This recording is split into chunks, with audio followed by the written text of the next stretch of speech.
This story is titled, My Wife Left for a Month-Long Trial with Her Lover, saying she'd choose between us after, but I made it simple by filing for divorce. Alright, so, I guess I'm writing this because I need to get it out of my system. My name's Mike.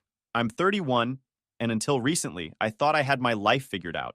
I've always been a pretty simple guy. No wild ambitions, no crazy drama. I've got a steady job as a software developer, a decent house in a quiet neighborhood, and until not too long ago, I thought I had a strong marriage with a woman I truly loved. Laura and I met about 8 years ago, and looking back, it feels like a lifetime ago. I was 23, fresh out of college, working my first job, and honestly, pretty clueless about life. She was 22 and working as an assistant at a marketing agency while still figuring out her own career path. For the record, she never did and ended up a stay-at-home wife. We met at a mutual friend's barbecue, one of those casual backyard setups where everyone's holding cheap paper plates and someone's always burning the burgers. She was the one who approached me, cracking some sarcastic joke about how I looked like I was strategizing my escape plan. I don't even remember my response, but she laughed, and somehow we ended up chatting for the rest of the evening. From that point on, things moved pretty fast. We started dating, and it felt like she added this spark to my otherwise dull and predictable life. Laura was adventurous and spontaneous, always planning last-minute road trips or dragging me to try some new restaurant she'd read about. Meanwhile, I was the grounded one. I'd be the one figuring out the budget, checking the weather, or double-checking the gas tank before we hit the road. It worked, or at least it felt like it did. We balanced each other out. She brought excitement into my world, and I gave her a sense of stability she said she hadn't had in past relationships. 3 years into dating, we decided to tie the knot. The wedding was small, just family and close friends. Neither of us came from wealthy families, so there was no giant ballroom or fancy catering, but it didn't matter. After the wedding, we started building a life together. We bought a small 2-bedroom house in a quiet suburb. Not the fanciest place, but it had potential. For the most part, things felt stable. I'd go to work, come home, and Laura would usually be in the kitchen or lounging on the couch, scrolling through her phone. She'd tell me stories about her day. She worked in marketing back then, so there was always some drama with clients or coworkers, and I'd listen. That was our dynamic. She was the talker, the one with all the stories, and I was the listener. We didn't have kids, but that was a mutual decision. Laura wasn't in a rush, and honestly, neither was I. We both wanted to wait until we were more financially secure and ready for that next big step. It felt like we were on the same page about most things. Looking back, though, I wonder if I got too comfortable. It's easy to fall into routines, especially when life feels steady. I'd get up, go to work, come home, and repeat. We had our date nights, of course, usually dinner at one of our favorite spots or a movie, but I guess I stopped noticing the little things, like how Laura seemed to thrive on attention. It wasn't a bad thing, at least not at first. She's the kind of person who could light up a room, and people naturally gravitate toward her. I think I started taking that for granted, assuming her energy and warmth were just a constant part of our life together. At the time, though, I wasn't worried. I thought we were solid. Sure, we had our arguments now and then. What couple doesn't? Most of the time, it was over stupid things, like me forgetting to take the trash out or her leaving her shoes all over the house. Nothing major. But there's this thing about relationships. They can look fine on the surface while cracks are quietly forming underneath. And if you're not paying attention, those cracks can spread until the whole foundation starts to crumble. I didn't see it coming. Not then, anyway. I thought we were building something strong, something that would last. But sometimes life has a way of showing you just how wrong you are. 2 years ago, our lives got a new character, Jake. Jake moved in next door after the old neighbors, an older couple, downsized and moved to Florida. He was about 28 at the time, younger than most of the folks in the neighborhood. He was a personal trainer, fit, confident, and honestly, a little too good-looking for his own good. He had that kind of physique that made people double-take, like he just stepped out of an action movie. From the second he moved in, Jake was hard not to notice. Not just because of how he looked, but because he was always outside doing something. Washing his car, mowing the lawn, setting up a pull-up bar in his yard. There was always a reason for him to be shirtless.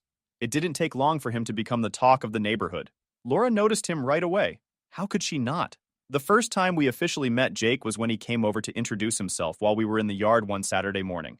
He was friendly, the kind of guy who could charm anyone. Laura struck up a conversation with him almost instantly, asking where he was from, what he did for work, and how he liked the area. I remember standing there, smiling and nodding, barely getting a word in while the two of them chatted like old friends. At the time, I didn't think anything of it. Laura was outgoing. She talked to everyone. She'd be just as chatty with the mail carrier or the guy at the hardware store. It didn't occur to me that there was anything different about her interest in Jake. But looking back now, I can see the small shifts that started happening after that. It began with the casual conversations. Whenever Jake was outside, Laura would find a reason to be outside too. At first, it was little things, grabbing the mail, watering the plants, taking out the trash, but somehow, these quick tasks always turned into 10 or 15-minute chats with Jake. One time, I came home from work and found them talking in the driveway. Laura was holding a basket of laundry she'd been taking to the garage, and Jake was leaning casually against his car, laughing at something she said. When I walked up, they both turned to me, and Laura acted like it was no big deal. Jake was just telling me about his new gym equipment, she said, like it was the most normal thing in the world. It didn't stop there. A couple of weeks later, Laura decided to bake cookies, something she hadn't done in months. I didn't think much of it until I saw her walking across the yard with a plate of cookies in hand. Just being neighborly, she said when I asked her about it. I shrugged it off. It wasn't unusual for Laura to do things like that. She'd brought brownies to other neighbors before. But then, there was the time she bought a new set of workout clothes, bright, fitted leggings and a matching top. Not the kind of thing she'd normally wear. I asked her about it, and she told me she was thinking about starting to jog again. You know, to get back in shape, she said. I didn't question it. Laura had gone through fitness phases before, where she'd get excited about working out for a month or two and then lose interest. But this time, her timing was convenient. You see, Jake jogged almost every morning. I'd see him out there, earbuds in, running laps around the block. And wouldn't you know it, Laura decided her new jogging routine would start at the exact same time Jake was out there. One morning, I caught them chatting on the sidewalk when I was leaving for work. Laura was stretching, and Jake was showing her some kind of technique to avoid shin splints. I didn't say anything, just gave a small wave and drove off. But something about the scene stuck with me. It was around this time that I started noticing Laura's phone habits changing too. She'd always been glued to her phone, scrolling through social media, texting her friends. But now, she seemed guarded. There were a couple of times I walked into the room, and she'd quickly lock her screen or flip her phone over like she didn't want me to see it. One night, I noticed she was scrolling through Instagram, and when I glanced over, I saw Jake's name at the top of the screen. She quickly swiped past it, but I caught enough to know she was looking at his profile. When I asked her about it, she brushed it off. I was just checking out his fitness posts, she said. He's got some good workout tips. I wanted to believe her, so I let it go. But the little things kept piling up. Another time I was working in the garage when I heard laughter coming from the backyard. I stepped out to see Laura and Jake standing near the fence, laughing about something. Laura was holding a glass of iced tea, and Jake was gesturing animatedly as he told some kind of story. When Laura saw me, she waved like nothing was out of the ordinary. Jake was just telling me about this funny thing that happened at his gym, she said later when I asked her about it. It was starting to feel weird. I don't want to sound paranoid, but you can tell when something's off. There was this new energy in the way Laura talked about Jake. She'd casually mention things he said or did, like Jake's thinking about getting a dog, or Jake recommended this great protein shake. It wasn't what she was saying.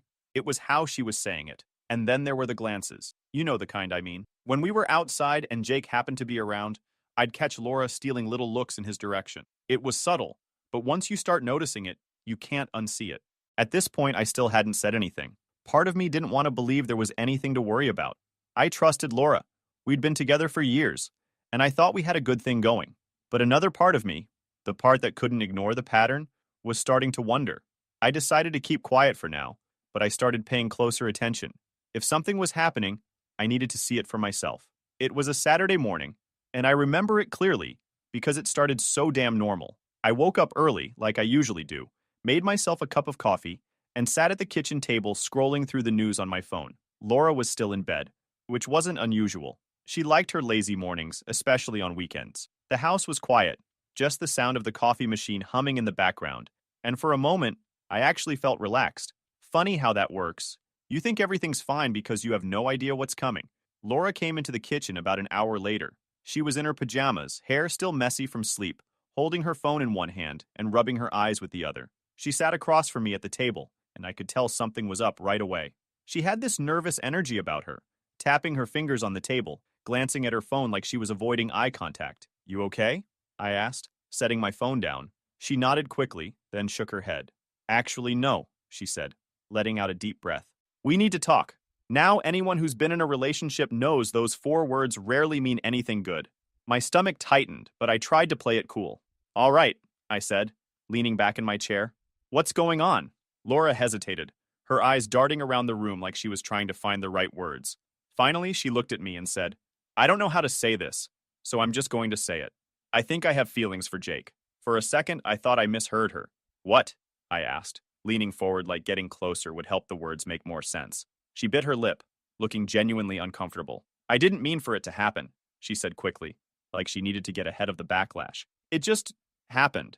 I've been spending time with Jake, and I feel this connection, and now I'm confused. Confused. That word hit me harder than anything else. She didn't just say she felt guilty or that it was a mistake. She said she was confused, like this was some kind of dilemma she needed to figure out. I stared at her, trying to process what she was saying. My mind was racing.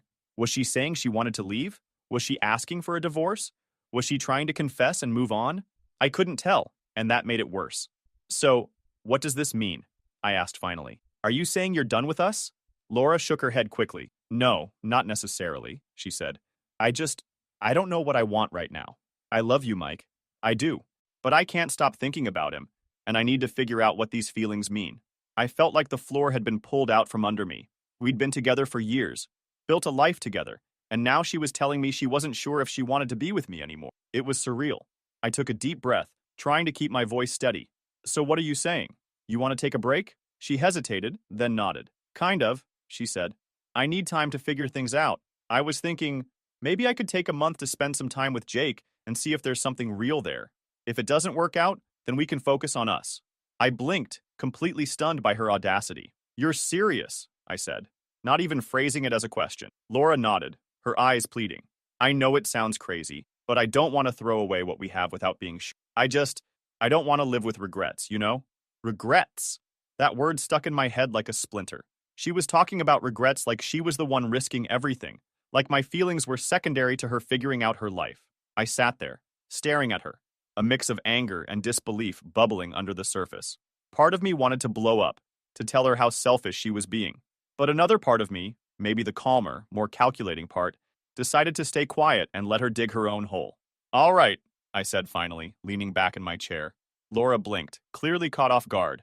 Wait, really? Sure, I said, shrugging like it was no big deal. If you think that's what you need, go ahead. Her expression shifted, like she wasn't sure if I was being genuine or sarcastic. I just think it's the best way to figure out where my heart is, she said cautiously. Sure, I repeated. Do what you need to do. Inside, I was already done.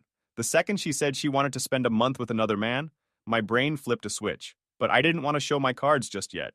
If she was willing to throw away our marriage for some fantasy with the neighbor, I wanted to see how far she'd take it. Laura let out a relieved sigh, like she'd just been granted permission to do something heroic. Thank you, she said, reaching across the table to touch my hand. I know this is a lot to ask, but I really believe it's the right thing for us. I pulled my hand away, standing up and grabbing my coffee mug. Sure, I said again, my tone flat. If that's what you need.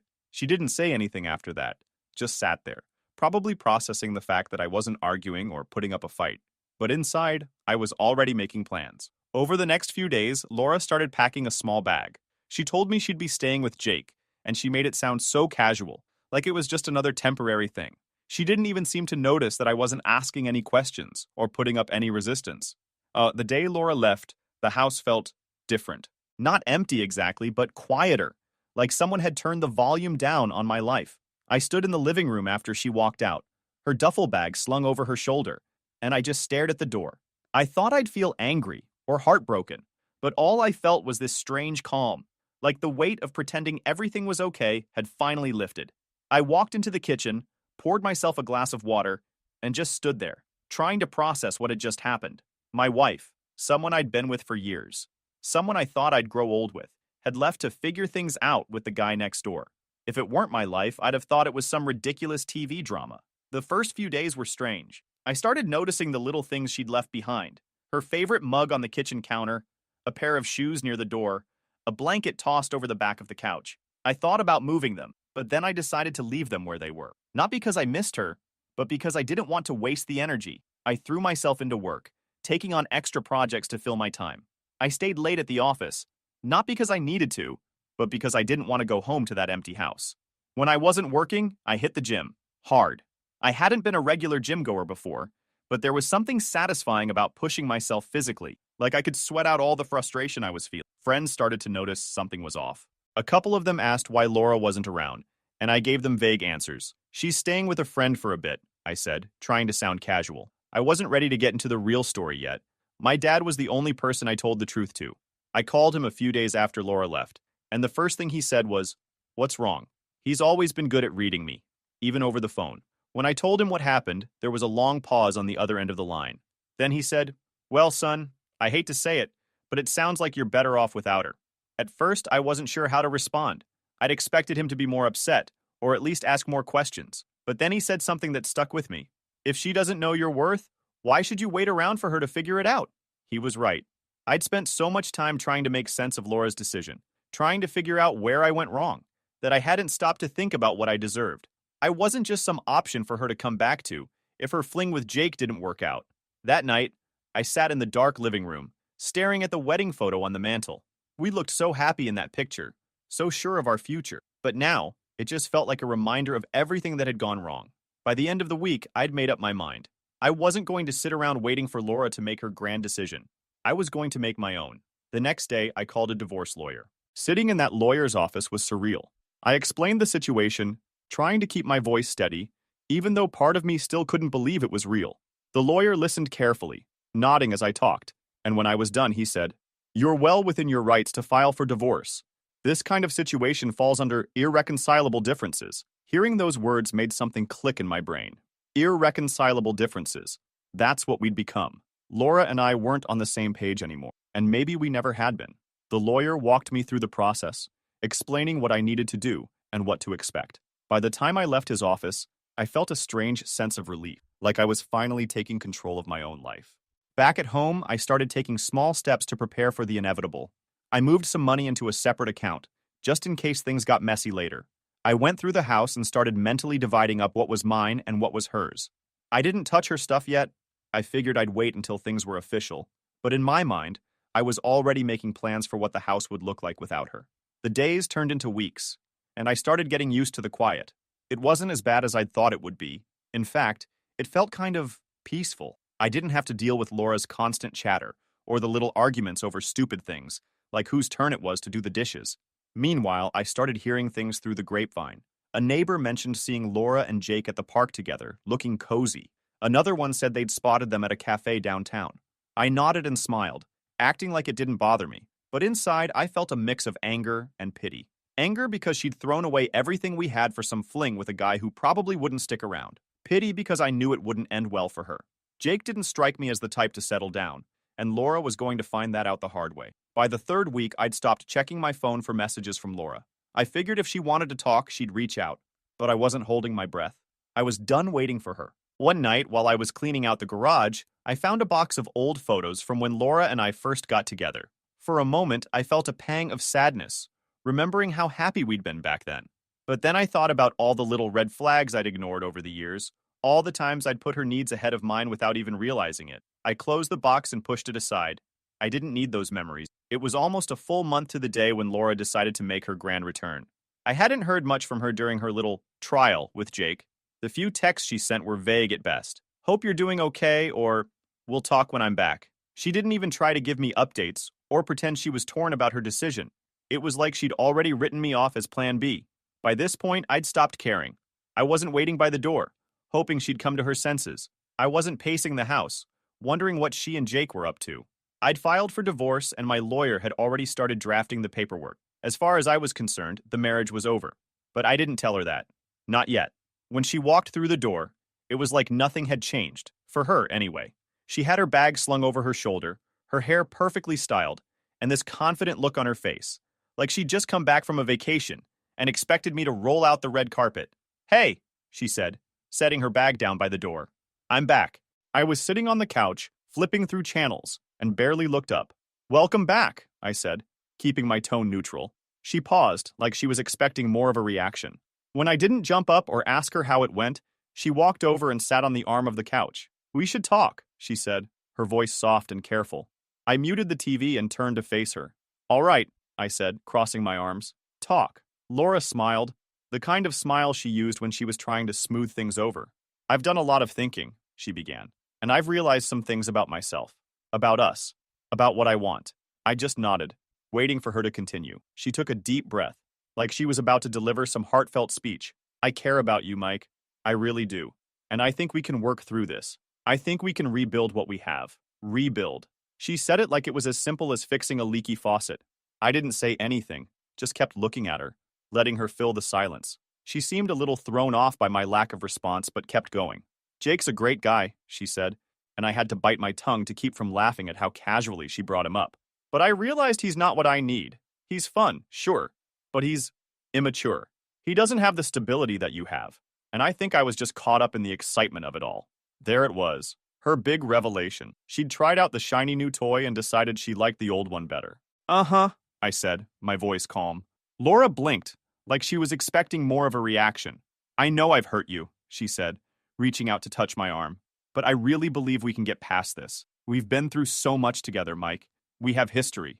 That's not something you just throw away. I let her finish, let her spill all her carefully rehearsed lines about love and forgiveness, and starting fresh. Then, when she finally stopped talking, I stood up and walked over to the kitchen counter.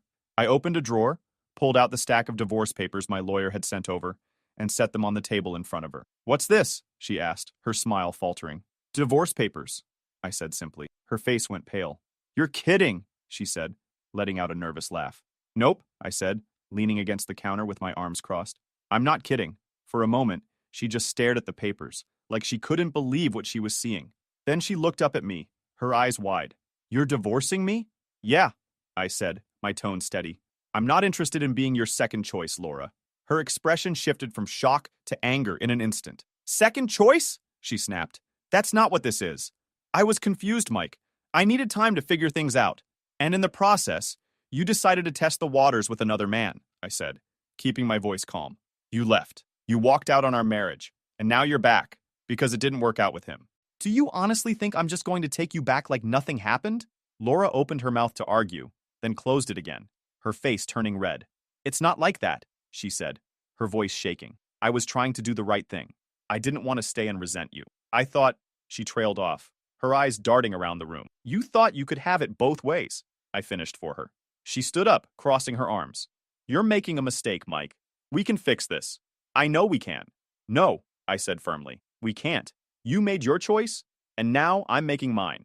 She looked like she was about to cry, but I didn't let it sway me. I'd already made up my mind. The rest of the conversation was a blur. She tried to argue, to guilt me into changing my mind. She brought up our history, our house, even the idea of starting a family someday. But none of it worked. Eventually, she stormed out of the house. I stood there for a moment, staring at the empty space where she'd been, and felt nothing. No sadness, no regret, no second thoughts, just relief. Later that night, I called my lawyer to let him know Laura had seen the papers. How'd she take it? He asked. Not great, I said, smirking. Do you want to give her time to process, or should we move forward? Move forward, I said without hesitation. It wasn't easy, standing up to Laura like that. But in the end, it was the right thing to do. She'd treated me like an option, like I was just a backup plan in case her fling didn't pan out. And if she thought I was going to accept that, she clearly didn't know me as well as she thought. I knew she wouldn't give up easily. Laura wasn't the type to just walk away from a fight, especially not one where she felt like she was losing. I'd barely had time to sit down when my phone buzzed with a text from her. This isn't over. I stared at the message for a second before locking my phone and tossing it on the couch. She was right. It wasn't over. Not yet. But it would be soon enough. The next couple of days were eventful, to say the least. Laura showed up unannounced the following evening, banging on the door like she was trying to knock it down. Mike, open the door, she yelled. I opened it, keeping my expression neutral. What do you want, Laura? She pushed past me, storming into the living room like she still lived here. We need to talk, she said, pacing back and forth. You can't just file for divorce without giving me a chance to fix things. I leaned against the doorframe, crossing my arms. You had your chance, I said calmly. You made your decision when you left. That's not fair, she shot back, her voice rising. I didn't leave to end our marriage. I left to figure things out, to make sure I wasn't making a mistake by staying. I couldn't help but let out a dry laugh. And in doing that, you proved you didn't value what we had. You don't test a marriage by running off to someone else, Laura. That's not how it works. She stopped pacing and turned to face me, her eyes red with frustration. I was confused, she said, her voice cracking. I didn't know what I wanted, but I know now. I want us, Mike. I want to fix this. Too late, I said, my tone firm. You don't get to come back now just because things didn't work out with Jake. Her face twisted with anger, and she pointed a finger at me. You're being petty, she snapped. You're throwing away everything we built over one mistake. I shook my head, keeping my composure. It wasn't just one mistake, Laura. It was a series of choices. You chose to flirt with Jake. You chose to prioritize your feelings for him over our marriage. And then you chose to leave. Those weren't accidents. They were decisions. She opened her mouth to argue but stopped herself, her shoulders slumping. For the first time, she looked defeated. What am I supposed to do now? She asked quietly. I sighed, feeling a pang of pity for her, even after everything she'd done. That's not my problem anymore, I said. You made your choices. Now you have to live with them. She stayed for another minute, looking like she wanted to say something else, but eventually she just walked out without another word. The divorce process moved quickly after that. Laura tried to drag things out at first, probably hoping I'd change my mind. She even tried to play the victim with our mutual friends, telling them I was being cold and unforgiving. My dad, on the other hand, was fully on my side. When I updated him on the situation, he let out a low whistle. She's got some nerve, he said. But I'm proud of you, son. Standing your ground isn't easy, but it's the right thing to do. Laura's attempts to stall didn't get her very far. My lawyer was sharp, and the evidence of her leaving for Jake made things pretty straightforward. She tried to argue for spousal support, claiming she'd sacrificed her career for the marriage, but the judge didn't buy it. In the end, we reached a fair settlement. She got a small amount of money and some of the furniture she'd picked out, but I kept the house and the majority of my savings. It wasn't perfect, but it was better than I'd expected. The final hearing was bittersweet. Sitting in that courtroom, signing the papers that would officially end our marriage, felt surreal.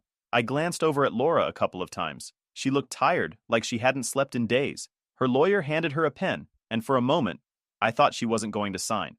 But eventually, she scribbled her name at the bottom of the page, sealing the deal. After the hearing, she approached me in the hallway. Mike, she said softly, her voice barely above a whisper. I'm sorry.